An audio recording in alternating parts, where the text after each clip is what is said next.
perdoar a si mesmo. Mas eu quero só pontuar uma coisa importante sobre conceder o perdão. Eu acredito que todos vocês, todos nós, estamos muito conscientes de que liberar perdão é algo essencial. E eu preciso, pelo menos, eu já preguei inúmeras vezes sobre esse tema, sobre esse assunto, mas eu queria trazer à memória, acho que um motivo que ele é basilar e, na minha opinião, suficiente para a gente perdoar. Se eu não perdoo, Deus não me perdoa. Se nós podemos dizer, a Bíblia, ela diz que existe um pecado que Deus não perdoa, que é a blasfêmia contra o Espírito Santo. Entretanto, tem um pecado, o outro pecado, que Deus ele não libera perdão, mas esse ainda há possibilidade de arrependimento, é o não liberar perdão. Quando eu não libero perdão, eu também não sou perdoado. Mateus 6,15 diz isso, lá na parábola do credor incompassivo, em Mateus 18 diz a mesma coisa. Se eu não perdoo, eu também não sou perdoado. Significa dizer que a nossa eternidade está em jogo, quando muitas vezes nós não perdoamos os nossos irmãos. E pasmem, sabe qual é a minha preocupação? É que como igreja... Gente, cadê o fundo musical agora que eu me toquei? Alguém, por favor, me ajuda aqui com o teclado, porque agora eu senti falta. Deixa eu falar uma coisa para vocês sobre o perdão que eu ia dizer. A gente reconhece o perdão como um problema relacional, a gente reconhece o perdão como um problema com as pessoas, como um problema emocional, mas nós não reconhecemos a não concessão do perdão como um problema espiritual. Mas ele é um problema espiritual. Quando você não perdoa, um muro se ergue entre você e não apenas a pessoa que te ofendeu, mas se ergue entre você e Deus um muro de separação quando você não perdoa. Então, eu quero só lembrá-los dessa verdade. Agora, eu quero entrar na mensagem dessa noite, perdoando a si mesmo. Para isso, abra comigo a sua Bíblia aí, em 2 Coríntios. Aí, agora. 2 Coríntios, capítulo 12.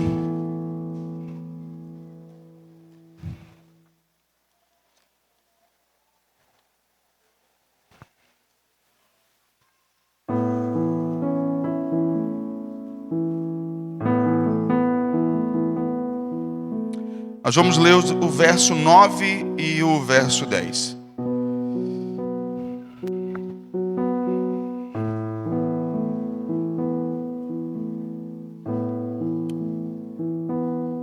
Diz assim o texto: Mas ele me disse: minha graça é suficiente a você, pois o meu poder se aperfeiçoa na fraqueza. Portanto, eu me gloriarei ainda mais alegremente em minhas fraquezas, para que o poder de Cristo repouse em mim. Por isso, por amor de Cristo, regozijo-me nas minhas fraquezas, nos insultos, nas necessidades, nas perseguições, nas angústias, pois quando sou fraco, é que sou forte. Feche seus olhos, vamos fazer uma oração nesse momento. Querido Espírito Santo, nós precisamos da revelação que vem do Senhor. A palavra ministrada, ela precisa encontrar um coração que seja um solo fértil para que ela frutifique. Então, que essa noite o Senhor encontre esses corações. Que essa noite o Senhor faça cair a cegueira, as escamas dos olhos, abra os olhos espirituais, que todas as mentiras do diabo estabelecidas na mente de cada um dos meus irmãos seja desfeita em nome de Jesus, que possamos, Senhor, nos posicionar dentro daquilo que o Senhor nos chamou para sermos e vivermos em o nome de Jesus, destronando Satanás e suas mentiras, nos fazendo, Senhor, também olhar para nós de uma ótica bíblica, da ótica correta, em nome de Jesus. Que essa noite o Senhor convença cada um de nós por meio da sua palavra, em nome de Jesus. Amém e amém. Amém, queridos? Amém, gente? Estão aí? Alegrai-vos sempre no Senhor. Olha, e quem escreveu isso, eu vou falar duas coisas sobre isso. Quem escreveu isso estava numa prisão. E quem vos fala agora não é alguém que está sempre alegre. Mas as minhas convicções, elas continuam sempre inabaláveis, mesmo que o meu ânimo, o meu entusiasmo, muitas vezes não esteja lá em cima. Faz parte, a vida é assim. Nem sempre, eu estou lendo um livro, ele não é um livro cristão, é um livro que eu estou lendo por conta da faculdade, que diz: não acredite em tudo que você sente. Os nossos sentimentos são extremamente voláteis. Ora eles indicam uma coisa, ora eles indicam outra, e a gente não pode viver por eles. Então eu não sei se você está enfrentando alguma situação difícil e as suas emoções estão completamente abaladas por conta disso. Mas eu quero dizer que você deve manter a sua fé intacta, inabalável, porque o Deus que prometeu, Ele há de cumprir as promessas que Ele fez na sua vida, e não vai falhar na sua vez. Porque desde a antiguidade não se viu, nem se ouviu falar de um Deus que trabalha em favor daqueles que nele esperam. É assim que Deus se manifesta e se compromete a agir na minha e na sua vida. Então vai dar tudo certo, fica tranquilo, confia e descansa em Deus, em nome de Jesus. Amém? Aleluia. Bom, deixa eu falar com você sobre perdoar a si mesmo. Porque assim, esse não é um conceito que se encontra nas Escrituras. Você não vai encontrar o conceito bíblico de que a gente deve perdoar a gente mesmo. Eu botei esse nome justamente para a gente promover uma reflexão. Embora a gente possa desmembrando, esmiuçando o conceito, e a gente vai encontrar conceitos que eles estão nas Escrituras, que as Escrituras nos dão direcionamento. Portanto, o que a gente pode entender sobre perdoar a nós mesmos? Esse conceito, ele está relacionado com a culpa que eu sinto pelos erros que cometo, com os outros, com Deus.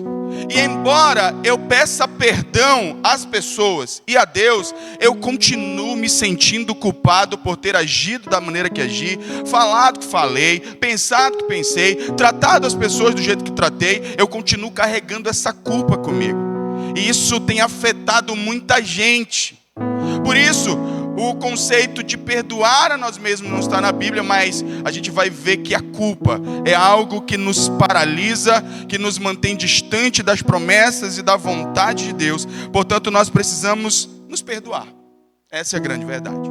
Precisamos olhar para a gente. E por que eu começo usando o texto do apóstolo Paulo? O apóstolo Paulo, ele teve grandes revelações. E para que ele não se orgulhasse dessas revelações, Deus colocou então um espinho na carne, que fazia dele alguém imperfeito, ao ponto de ele começar a orar a Deus e pedir para Deus: Senhor, tira isso de mim, tira esse espinho na carne. E a resposta de Deus ser para Paulo: a minha graça te basta, o meu poder se aperfeiçoa na sua fraqueza. Significa dizer que quando nós admitimos as nossas falhas, de forma contrária ao que nós imaginamos, nós não temos um Deus se distanciando de nós. Nós temos um Deus que se aproxima daqueles que são capazes de reconhecer os seus erros. Eu costumo dizer que Deus está mais próximo de uma prostituta que reconhece sua condição do que de um religioso que se acha muito santo. Porque Deus, ele não está atrás de pessoas que por suas próprias forças elas possam exibir a sua espiritualidade pomposa. Não, ele está atrás de pessoas onde a graça ela possa ser evidente. E ela só pode ser evidente quando eu reconheço o tamanho da minha capacidade de errar. E não perdoar a si mesmo tem a ver com o seu eu ideal, com a maneira como você gostaria de ser. Então começa a haver um conflito entre quem eu gostaria de ser e quem eu realmente sou. Talvez exista um conflito dentro de você entre quem você gostaria de ser e quem você realmente é. E quando esse conflito está estabelecido dentro de nós, nós perdemos a paz, enfrentamos uma série de guerras interiores dentro de nós. E nós precisamos então aprender a perdoar a nós mesmos, aceitar nossas fraquezas, aceitar os nossos erros. Então, vamos entender um pouco por que a gente precisa perdoar a gente mesmo. Então, de forma geral, a gente, pelo mesmo motivo pelo qual você perdoa o outro, você precisa perdoar a si mesmo. Normalmente perdoamos os outros porque essas pessoas falharam conosco e nós queremos então liberá-las emocionalmente e restaurar o relacionamento com elas. Da mesma maneira, a gente muitas vezes, quando a gente se decepciona com a gente, fica frustrado com a gente, carrega a culpa, a gente rompe com a gente mesmo. A gente fica com raiva de nós mesmos. Eu vou já falar um pouquinho dessa raiva. E aí, por a gente ficar com raiva da gente mesmo, a gente começa então a se depreciar. Quando eu decido perdoar a mim mesmo, eu decido então viver aquilo que Deus quer para mim. Então, ao pedir perdão de você mesmo, você está procurando remover o desequilíbrio emocional, espiritual que você está vivendo. É sempre esse sentimento de inadequação, de que não presto, que não sou bom o suficiente. Nós vamos ver isso à luz das Escrituras. Porque você não consegue olhar para você mesmo da maneira que Deus deseja que você olhe. Porque quanto maior for o distanciamento entre o que você imagina que você deve ser e o que você realmente é, maior é o desequilíbrio pelo qual você vive.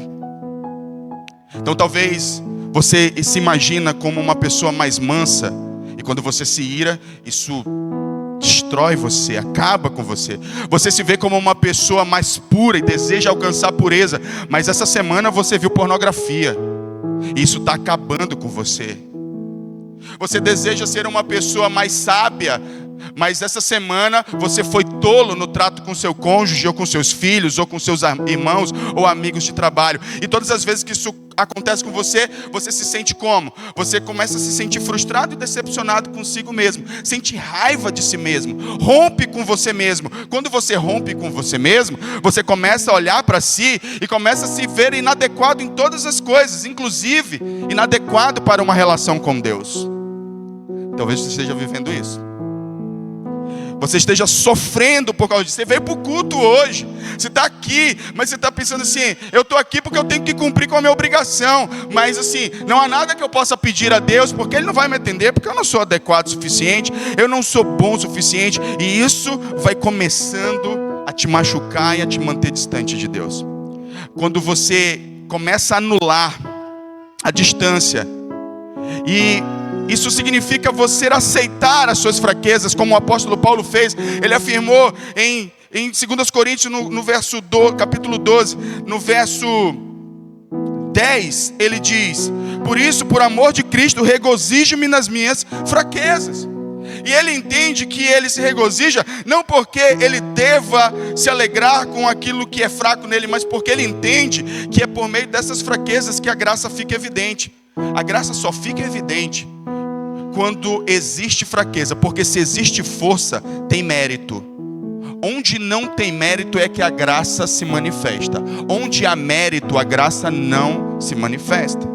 Se você é bom em tudo, e muitas vezes você está justamente nessa guerra porque você sempre se julgou muito bom em tudo, mas agora que você falhou, você errou, você precisa de perdão, você não aceita dentro de você ter cometido esse erro, não aceita ter cometido esse pecado, não aceita ter agido do jeito que agiu, não aceita, e embora as pessoas ao teu redor já tenham te perdoado, você se condena o tempo todo se autocondenando. Essa pendência com você mesmo coloca você numa posição extremamente inadequada em relação às promessas de Deus. Em Romanos 12, portanto, a gente precisa rever como a gente se vê. Romanos capítulo 12, verso 3, fala uma coisa muito interessante. Coloca o texto. Por isso, pela graça que me foi dada, digo a todos vocês, não pensem de vocês mesmos além do que devem pensar. Primeiro conceito que o texto de Paulo traz: você não pode pensar a respeito de você mesmo além do que é correto. Isso fala de orgulho. Inclusive, o orgulho de Satanás. Satanás estava lá e um dia pensou: bom, eu posso colocar o meu trono acima de Deus. Esse é o pecado do orgulhoso. É pensar além de si mesmo. Pensar muito mais do que deveria a respeito de si mesmo.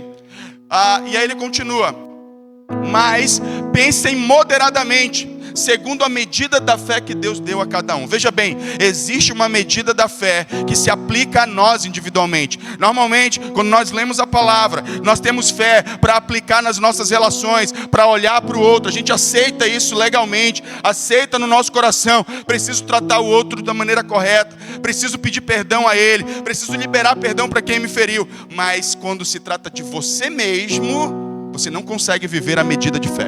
Você não tem fé para aplicar a você as verdades da Bíblia. Você aplica as verdades da Bíblia para todo mundo, mas para você mesmo não. Você é sempre indigno, insuficiente, incapaz, inadequado, e isso está o tempo todo te consumindo, e tudo que você faz é uma tentativa desesperada de tentar compensar esse sentimento, porque um dia você errou e você não se sente mais suficiente. Se nesse texto nós temos essas duas verdades, temos Paulo dizendo que a gente não deve pensar além do que é conveniente para nós pensar, mas devemos pensar de forma moderada a nosso respeito, de acordo com a medida da fé. Existe um outro extremo que não está citado no texto explicitamente, mas está implícito, é o fato de que a gente pensa menos a respeito de nós mesmos. Nós nos diminuímos, nós nos colocamos nesse lugar onde nós achamos que nós não somos bons o suficiente. E nós precisamos então sair desse lugar, porque existem consequências de se colocar nesse lugar.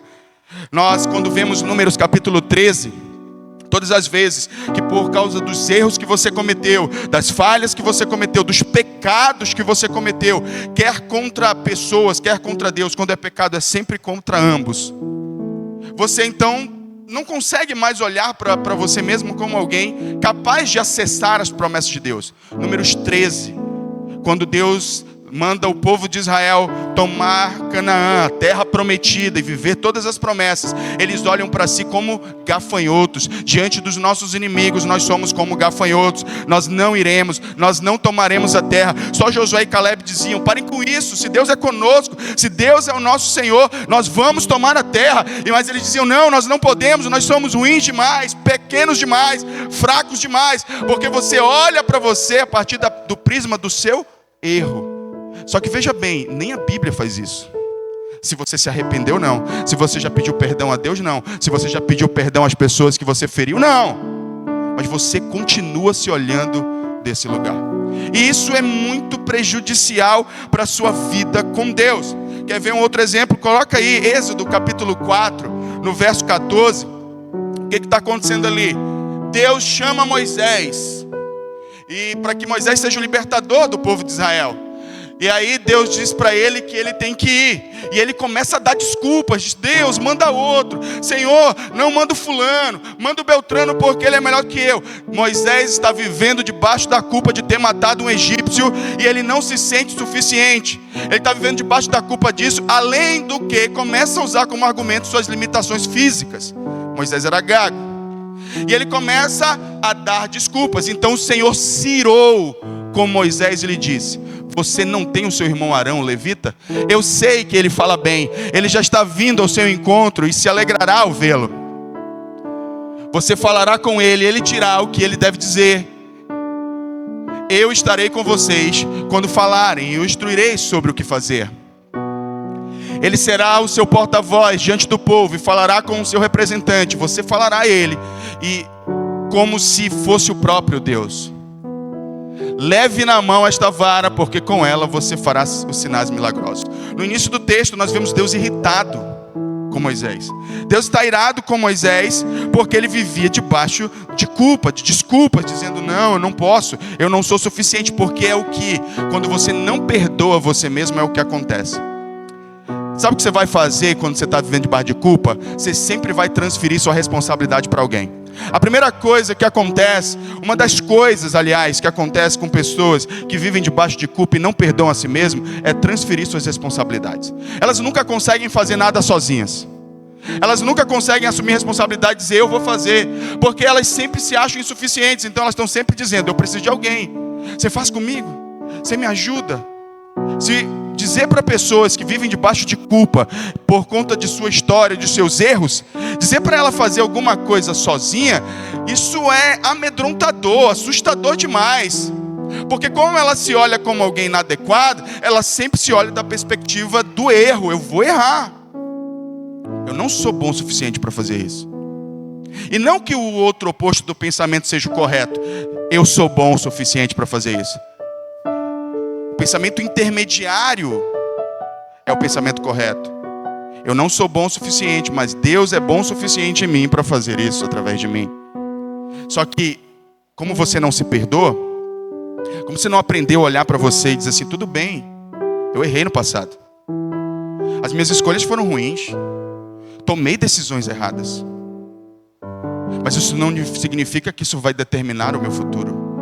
Isso não significa que a partir de agora eu não posso me arrepender e tomar um novo caminho. Você precisa olhar, ter uma conversa interior como Davi teve com ele. E você precisa dizer para você mesmo, ei, tá tudo bem. Você é só um ser humano, você errou. Se arrependa, se levante e vá viver o plano de Deus para a sua vida. Porque os planos de Deus ainda estão de pé para você. Eu quero vir aqui nessa noite dizer para você que os planos de Deus ainda estão de pé para a sua vida. Ele não abandonou, Ele não deixou de lado. Você sim, mas Ele não. Então essa noite Ele está aqui dizendo, ei, eu já te perdoei, agora volta para o lugar que você deveria estar. Para de se culpar. Para de estar vivendo. Deus se irou com Moisés porque quando você vive debaixo de culpa e você não se perdoa, isso tem uma relação íntima com incredulidade. Porque afinal de contas, o próprio Deus estava dizendo para Moisés, ei, você vai. E ele estava dizendo, não vou, não, você vai. Ele dizia, não vou, você vai porque eu estou dizendo. É Deus que está falando, gente. E Deus está falando ao teu coração e você está dizendo para Deus, não, só está errado, Deus. Sabe o que você está dizendo para Deus? Deus, o Senhor está errado. Certo estou eu com a minha culpa. Certo estou eu com o meu sentimento de inferioridade. Certo estou eu com o meu sentimento de inadequação. Errado está o Senhor na sua perfeição. Você percebe que não tem lógica? Como a culpa, o sentimento de culpa nos leva para um lugar de falta de lógica espiritual. Não tem lógica. Seja todo homem mentiroso e Deus verdadeiro. Se todas as vezes na nossa relação algum conflito se estabelecer entre nós e Deus, entenda, nós estamos errados. Ele está sempre certo. Então quando Ele está dizendo para você, eu te escolhi, é você. Não é porque o teu passado te diz que você não pode, que isso é verdade. Pelo contrário, a palavra que sai da boca de Deus que é a verdade a teu respeito. Você precisa crer. Qual o problema dessa dinâmica? É que exige fé e graça. Se tem um aspecto do evangelho que é muito difícil para nós, para encaixar na nossa mente, é a graça. Porque a graça é aquele favor para nós tão gratuito, mas tão gratuito que chega a ser absurdo. Como assim, depois de tudo que eu fiz, Deus ainda me aceita? Isso é. Você precisa de muito mais fé para acreditar nisso do que para acreditar que Deus move uma montanha, por exemplo. Você precisa de muito mais fé para acreditar que Ele te perdoou e Ele continua contando com você, do que acreditar que Ele cura o câncer. É provável que você acredite que Deus cura o câncer. É provável que você já tenha orado por esse tipo de milagre. Mas tem uma coisa que você não consegue crer, que Ele te perdoou. Que você está livre para você seguir no centro da vontade de Deus e fazer a vontade dEle. Você percebe o nível de incredulidade que a gente entra quando a gente não perdoa a gente mesmo? Você precisa perdoar a você mesmo. Você acaba não vivendo a vontade de Deus. Quando a gente não perdoa nós mesmos, somente as pessoas que aprenderam a perdoar a si mesmos sabem transferir a glória para Deus. Porque aqueles que vivem no orgulho, eles sempre se acham como os responsáveis ou a fonte de todo o bem que é feito através dele. O orgulhoso acha que ele é a causa. Porém, o que não se perdoa, ele acha que ele nunca vai ser digno e que Deus está errado. Somente aquele que se perdoa e diz assim, eu entendo que eu fui fraco, que eu falhei. Eu vou contar uma história.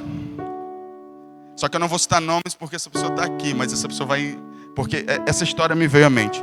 Eu conheci um jovem que ele decidiu se guardar a vida toda. Quando ele era jovem, ele disse, eu vou viver a corte. Eu vou viver a corte. E aí um dia ele pecou. Passou anos da vida dele se guardando. Anos. E um dia ele pecou. Ele nunca se perdoou por isso por muito tempo. E ele então, por não se perdoar pelo erro que cometeu, ele começou a fazer escolhas erradas na vida dele. É o que acontece quando a gente não se perdoa. A gente começa a dizer assim, joguei tudo pro alto. Perdi tudo, já era.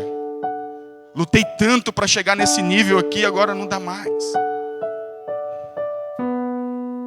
Cara, ainda está de pé. Só diz assim: Senhor, o seu poder se aperfeiçoa na minha fraqueza. Quando sou fraco, então sou forte. Eu errei. Eu sei que o meu erro causou tanta dor em mim e em outras pessoas, mas esse não é o meu fim. Eu quero continuar. Eu quero continuar.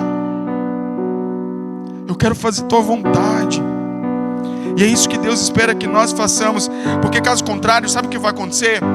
Você vai desenvolver uma raiva por você mesmo. E essa raiva, ela pode ser explosiva. Quando você explode com todo mundo e fere todo mundo ao seu redor. Mas essa raiva também pode ser implosiva. Quando você se destrói. Quando você olha para você mesmo e diz: você não é bom o suficiente, você é burro, você é inadequado, você é inadequada, você não é capaz, Deus não te quer, Deus nunca vai te usar, você nunca é suficiente. Todas as mentiras do diabo. Isso é a raiva que você tem do erro que você cometeu e você não se perdoa. Então você se joga nesse lugar de deteriorização.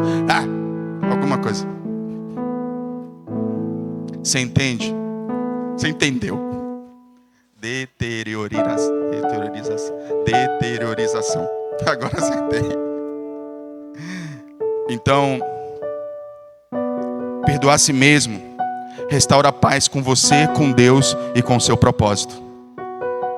Perdoar a si mesmo restaura a paz com você, com Deus e com o seu propósito.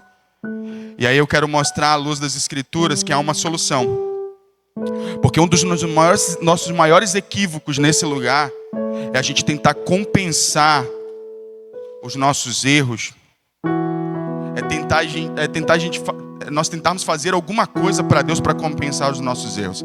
Só que as Escrituras nos dizem o seguinte: Tito capítulo 3, do verso 3 até o verso 7. Ele o fez a fim de que, justificados pela sua graça, nos tornemos os seus herdeiros, tendo a esperança da vida eterna. Esta palavra é digna de confiança e quero que você afirme categoricamente essas coisas, para que os que creem em Deus se empenhem na prática de boas obras. Tais coisas são excelentes e úteis aos homens. Evite, porém, controvérsias tolas a respeito das genealogias, como desavenças e brigas a respeito da lei, porque essas coisas são inúteis e sem valor. Quanto ao que provoca divisões, após adverti-lo pela segunda vez, rejeito. Coloca o primeiro versículo de Gálatas, do capítulo, versículo 3. Coloca o versículo 3. Houve um tempo em que nós também éramos insensatos e desobedientes. Vivíamos enganados, escravizados por toda espécie de paixões e prazeres. Vivíamos na maldade e na inveja, sendo detestáveis e odiando uns aos outros. Verso 4. Contudo, quando da parte de Deus, e esse texto que eu quero que nós nos concentremos. Contudo, quando da parte de Deus, nunca foi sobre o que a gente faz. Nunca foi sobre nós. Fica até a dica aí, tá, para os irmãos do louvor. Nunca foi sobre nós. Sempre foi iniciativa de Deus. Mesmo quando você estava nos seus pecados e culpando a si mesmo, o que ele fez? Quando da parte de Deus, o nosso Salvador, a bondade e o amor pelos homens foram manifestos. Veja bem, o perdão que você precisa não está nas suas obras, não estão nas suas obras. Está em confiar na graça de Deus, que Jesus providenciou. Verso 5. Não por atos de justiça que por nós praticados, mas por causa da sua misericórdia, Ele nos salvou pelo lavar regenerador e renovador do Espírito Santo. Não foi por nós. Pare de tentar compensar os erros que você cometeu no seu passado, tentando ser uma pessoa melhor na força do seu braço. Se renda a graça e o perdão de Deus disponível para a sua vida. Efésios capítulo 1, verso 7. Efésios 1, 7. Nele temos a redenção por meio do seu sangue, o perdão das transgressões, de acordo com as riquezas da sua graça. E por fim, Isaías capítulo 43, o verso 25 diz: sou eu mesmo, aquele que apaga as suas transgressões por amor de mim, e que dos seus pecados já não se lembra. Por que você está se culpando se nem Deus se lembra mais dos pecados dos quais você já se arrependeu? mas você continua carregando essa culpa. Seja livre. Eu volto para Romanos, que a sua medida de fé se aproprie para você, para que você veja você mesmo da maneira correta. Você é filho de Deus, amado. E aí eu quero colocar 1 João, capítulo 3, verso 2. Quero só essa parte aqui. Amados, agora somos filhos de Deus, e ainda não se manifestou o que haveremos de ser. Mas sabemos que quando Ele se manifestar, seremos semelhantes a Ele, pois o veremos como Ele é. Mas o que eu quero frisar é que você é filho de Deus. Perdoado, lavado, justificado, remido por Cristo. E você continua vivendo como se não fosse, porque você não se perdoa. Eu quero convidar você a ficar de pé nessa noite. Eu quero que você se levante pela graça. Eu quero que você se levante com uma crença adequada, de acordo com a palavra de Deus. Se levante com fé para se apropriar das verdades de Deus para a tua vida.